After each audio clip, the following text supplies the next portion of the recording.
Assalamualaikum warahmatullahi wabarakatuh. Waalaikumsalam warahmatullahi wabarakatuh. Gimana kabarnya anak-anak? Baik, Bu. Masih puasa semua ya? Masih pada semangat? Masih. Baiklah. Sebelum pembelajaran dimulai, kita berdoa bersama-sama. Berdoa dimulai. Bismillahirrahmanirrahim. Raditu billahi robba wa bil islami dina wa bil muhammadi nabiyya wa rasulah. Rabbi zidni ilma warzuqni fahma. Amin. Minggu lalu Ibu telah menjelaskan ke kalian tentang materi zina. Siapa yang di sini masih ingat? Saya, Bu. Ya, Salma. Zina perbuatan dosa besar yang terdapat dalam dalil Quran surat Al-Isra ayat 32 yang artinya, dan janganlah kamu mendekati zina karena itu sungguh suatu perbuatan keji dan suatu jalan yang buruk. Ya, benar sekali. Terus, siapa yang masih ingat hukum zina? Bu, Ya. hukum zina yaitu ghairu muhsan dijatuhi 100 kali cambukan.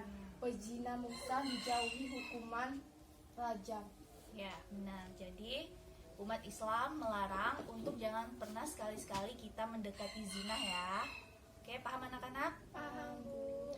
Baiklah, Ibu akan masuk ke materi pencurian. Nah, di sini siapa yang tahu pengertian pencurian? Belum, Bu.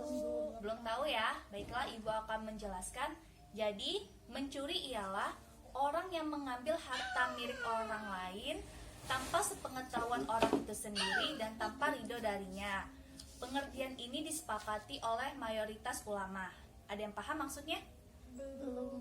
Baiklah, Ibu akan memberikan contoh. Misalnya gini, Salma mengambil HP milik Hana tanpa sepengetahuan dan tanpa ridho Hana. Itu disebut mencuri. Akan tetapi, jika Salma mengambil HP milik Hana dengan sepengetahuan dan dengan ridho Hana, itu artinya bukan pencuri. Nah, di sini bisa ngebedainnya kan? Bisa. Nah, mencuri hukumnya haram ya, karena larangan mengambil harta milik orang lain secara batil tersebut terdapat dalam Al-Quran dan Sunnah serta ijma. Dalilnya terdapat dalam Quran surat An-Nisa ayat 29 yang artinya, hai orang-orang yang beriman, janganlah kalian saling memakan harta sesama kalian dengan jalan yang batil. Jadi, mencuri ini termasuk dosa besar. Allah Subhanahu wa taala melaknat pelakunya sebagaimana disebutkan dalam hadis yang diriwayatkan oleh Abu Hurairah radhiyallahu anhu bahwa Nabi Muhammad sallallahu alaihi wasallam bersabda, yang artinya, Allah melaknat pencuri yang mencuri sebuah telur, maka dia dipotong tangannya, dan pencuri yang mencuri sebuah tali, maka dia dipotong tangannya. Hadis riwayat Bukhari nomor 2574. Al-A'masi berkata, yang mereka maksud ialah telur dari besi dan tali seharga 1 dirham. Pelaku pencuri wajib dijatuhi hukuman had. Ada yang tahu apa itu hukuman had? Hukuman had itu adalah memotong tangan. Jadi orang yang mencuri itu tangannya dipotong sebagaimana firman Allah yang terdapat dalam Quran surat Al-Maidah ayat 38 yang artinya, laki-laki yang mencuri dan perempuan yang mencuri potonglah tangan keduanya sebagai pembalasan bagi mereka yang dikerjakan sebagai siksaan dari Allah, dan Allah Maha Perkasa lagi Maha Bijaksana. Di sini juga terdapat sebuah hadis yang diriwayatkan oleh Aisyah radhiyallahu anhu. Dia berkata, ketika suku Quraisy sedang berpikir keras mengenai kasus wanita dari Al-Makhzumiyah yang telah melakukan tindakan pencurian, maka Nabi Muhammad sallallahu alaihi wasallam memerintahkan dalam hadis riwayat Bukhari nomor 6787 yang isinya, demi yang jiwaku berada di tangannya, kalau saja Fatimah anak Muhammad mencuri, maka akan aku potong tangannya. Lalu beliau memerintahkan kepada para sahabat untuk memotong tangan wanita itu, dan dipotonglah tangan si wanita yang mencuri tadi. Ya. Seluruh umat Islam bersepakat ijma bahwa pencuri mendapatkan hukuman potong tangan oleh pihak yang berwenang. Namun, tidak semua pelaku mencuri meta-meta dipotong tangannya, melainkan harus memenuhi semua rukun dan syarat. Nah, di sini ada rukun dan syarat dalam melakukan pencurian. Baiklah, di sini ada rukun dan syarat pencurian. Ibu akan menjelaskan rukun pencurian itu ada 4. Yang pertama, pencuri. Yang kedua, korban pencurian. Yang ketiga, harta yang dicuri. Dan yang keempat, mengambil secara sembunyi-sembunyi. Paham? Selanjutnya ada rukun pencurian. Rukun pertama yaitu pelaku pencurian. Had pencurian wajib ditegakkan jika terpenuhi 5 rukun pada pencuri. Yang pertama, pencuri berstatus mukalaf. Ada yang tahu mukalaf? Belum. Mukalaf itu orang yang memiliki gangguan jiwa. Yang kedua, pencuri bermaksud mencuri. Yang ketiga, pencuri tidak terpaksa melakukan pencurian. Yang keempat, pencuri bukan merupakan bagian dari korban, seperti berstatus sebagai ayah atau anak korban. Yang kelima, tidak terdapat syuhab. Syuhab itu ketidakjelasan untuk memiliki barang yang diambil. Lalu yang kedua, korban pencurian. Dalam kasus pencurian, pasti terdapat korban pencurian. Dialah pemilik harta yang telah tercuri. Untuk memenuhi syarat ditegakkan hak pencurian, korban harus merupakan pemilik harta itu, bukan pula harta yang telah ditinggalkan, karena harta yang telah ditinggalkan pemiliknya boleh diambil. Paham? Jadi, para ahli fikih memberikan beberapa syarat pada korban pencurian. Syarat pertama, keberadaan korban diketahui. Yang kedua, korban memiliki hak memiliki yang sah pada barang yang dicuri, jadi benar-benar milik korban pencurinya. Yang ketiga, barang yang dimiliki mashub, bukan dari hasil haram. Terus yang ketiga ada rukun harta, harta yang dicuri. Had hukuman potong tangan, pencurian tidak ditegakkan kecuali jika harta yang dicuri memenuhi beberapa syarat. Syarat pertama, memiliki harga. Yang kedua, harta sampai nishab. Ada yang tahu nishab? Belum. Nishab itu batas minimal harga menurut syariat. Ketiga, disimpan di tempat penyimpanan, maka tidak ada had untuk barang yang dicuri di tempat umum atau tidak disimpan di tempat penyimpanan. Paham? Selanjutnya ada rukun keempat. Rukun keempat ini mengambil secara sembunyi-sembunyi. Untuk ditegakkannya had pencurian, diisyaratkan pencuri mengambil barang curian secara sembunyi-sembunyi dan diambil dari tempat penyimpanan. Jika pencuri mengambil barang dan tidak menyembunyikan diri dari barangnya, maka tidak disebut pencurian dan tidak dipotong tangannya. Akan tetapi dihukum sesuai ijma'ah hakim. Nah, di sini berapa nishab barang curian? Ada yang tahu? Belum ya. Di antara syarat ditegakkan had pencurian pada barang curian ialah sampainya nishab harga barang atau harga minimal sebuah barang, karena tidak semua pencuri harus dipotong tangannya. Rasulullah SAW bersabda dalam hadis riwayat Ibnu Hazam dalam Al-Muhallaf, dihasankan Al-Albani dalam Sahih Al-Jami nomor 7398 yang bunyinya, tidak dipotong tangan pencuri bila mencuri kurma yang tergantung.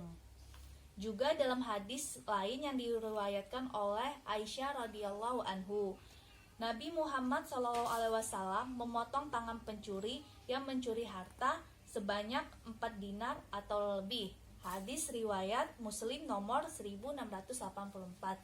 Jadi nggak sembarangan untuk melakukan potong tangan ya anak-anak. Terus para ahli fikih berbeda pendapat tentang nishab minimal barang curian. Mazhab Hanafi mewajibkan harga 10 dirham sehingga dapat dihukumkan had pada tangan pencuri. Jika barang curian tidak sampai 10 dirham, maka tidak akan dilakukan potong tangan ya. Melainkan menurut ijtihad hakim saja. Jumhur ulama, yaitu ulama mazhab Maliki, Syafi'i, dan Hambali memiliki pendapat yang sama untuk menentukan nishab minimal barang curian, yaitu 1/4 dinar atau 3 dirham. Karena Nabi Muhammad SAW memotong tangan pencuri yang mencuri perisai seharga 3 dirham. Begitu pula Khalifah Utsman bin Affan radhiyallahu anhu memotong tangan pencuri yang mencuri buah limau seharga 3 dirham. Nah, di sini ada yang tahu bagaimana membuktikan adanya pencurian? Belum. Para ahli fikih sepakat bahwa pencurian dibuktikan dengan pengakuan atau 2 saksi, yaitu pengakuan pencuri yang telah dewasa dan berakal bahwa ia telah mencuri, atau kesaksian 2 orang saksi yang memenuhi syarat kesaksian yang tadi. Terus di sini cara memotong tangan pencuri, ada yang tahu? Enggak tahu. Tahu ya? Pemotongan tangan hanya dilakukan oleh pihak yang berwenang, pemerintah, bukan dilakukan oleh individu atau kesepakatan masyarakat untuk main hakim sendiri. Jadi nggak sembarangan ya, dia ada yang berwenangnya. Para ahli fikih sepakat tangan kanan wajib dipotong terlebih dahulu jika pencurian pertama terbukti dilakukan. Karena Nabi Muhammad SAW memulai dengan pemotongan tangan kiri. Jadi kanan dulu yang dipotong. Hal ini dilakukan pula oleh para khalifah setelahnya.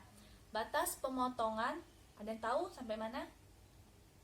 Enggak tahu. Jadi tangannya itu dipotong sampai pergelangan tangan. Hal ini berdasarkan cara yang dilakukan oleh Nabi Muhammad SAW. Lalu, jika terbukti mencuri untuk kedua kalinya, tangan kanan udah dipotong kan sampai pergelangan, maka tangan kirinya juga dipotong sebatas pergelangan tangan pula. Nah, pembatalan had ini bisa dibatalkan dengan cara hal terpenting untuk diperhatikan oleh kaum muslimin sebelum menegakkan had pencurian ialah tidak adanya perkara yang meragukan bahwa pencuri telah mencuri meskipun sangat kecil. Jika saja ada sedikit keraguan bahwa pencuri telah mencuri atau satu saja rukun dan syarat tidak terpenuhi, maka hukuman potong tangan dibatalkan. Jadi syaratnya itu harus terpenuhi semua baru bisa melakukan had tersebut ya. Dan diganti dengan hukuman lain sesuai kebijakan hakim. Nabi Muhammad SAW bersabda dalam hadis riwayat Tirmizi nomor 1344 dan Al-Baihaqi 2388 yang artinya tolaklah had, batas hukum yang terdapat dalam kaum muslimin sebisa kalian. Baiklah anak-anak, ibu tadi sudah menjelaskan materi dari pengertiannya, rukunnya, dan syarat-syaratnya. Nah, di sini siapa masih ingat dari penjelasan ibu tadi tentang rukun dan syaratnya? Saya, Bu. Ya, Hana. Rukun pencurian: 1. Pencuri, 2. Korban pencuri, Ya. 3. Harta yang dicuri, 4. Mengambil secara bersembunyi-sembunyi. Syarat pencurian: 1. Harta diambil tanpa sepengetahuan korban atau pemilik harta. 2. Harta diambil tanpa kelelaan atau keridhaan korban atau pemilik harta. 3. Harta diambil secara sempurna, maksudnya ialah pencuri mengeluarkan harta yang dicuri dari tempat penyimpanannya. 5. Harta yang dicuri telah keluar dari tempat penyimpanannya. 6. Harta yang dicuri telah dikuasai sepenuhnya oleh pencuri. Ya, benar sekali. Tadi ibu juga sudah menjelaskan rukun-rukun. Nah, ibu mau tanya sama Salma. Rukun tadi ada yang kedua dan ketiga. Coba ulangi lagi, sebutin. Rukun kedua yaitu korban pencurian. 1. Keberadaan korban diketahui. 2. Korban memiliki hak milik yang sah pada barang yang dicuri. 3. Yaitu harta yang dicuri. 1. Memiliki harga. 2. Harga sampai nisab atau batas minimal harga menurut syariat. 3. Disimpan di tempat penyimpanan, maka tidak ada had atau barang yang dicuri di tempat umum atau tidak disimpan di tempat penyimpanan. Ya, benar sekali. Jadi udah paham semua ya materi hari ini? Paham.